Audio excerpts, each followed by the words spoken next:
soumission à toute partie, quelle que soit sa puissance. Retour sur le dernier jour de la conférence internationale de solidarité avec le peuple sahraoui, une rencontre qui a accueilli de nombreux militants et défenseurs des droits de l'homme issus de plusieurs pays appelant à une mobilisation plus large pour la cause sahraoui et l'arrêt du pillage de leurs richesses naturelles. Walid Yousfi.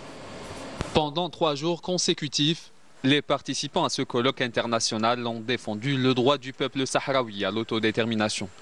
Dans leurs recommandations finales, ces derniers ont été unanimes sur la nécessité de renforcer l'action des mouvements de solidarité avec la cause sahraoui pour permettre au peuple sahraoui d'exercer son droit à l'indépendance. Le peuple sahraoui lutte pour la justice, la liberté, la démocratie, les droits humains et la participation de la femme.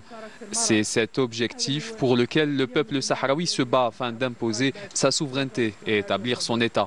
On a évoqué les derniers développements de la cause sahraoui, les dernières victoires enregistrées pour la cause sahraoui sur la scène internationale, mais surtout dans le contexte européen, là où les dernières décisions de la Cour de justice de l'Union européenne ont été développées.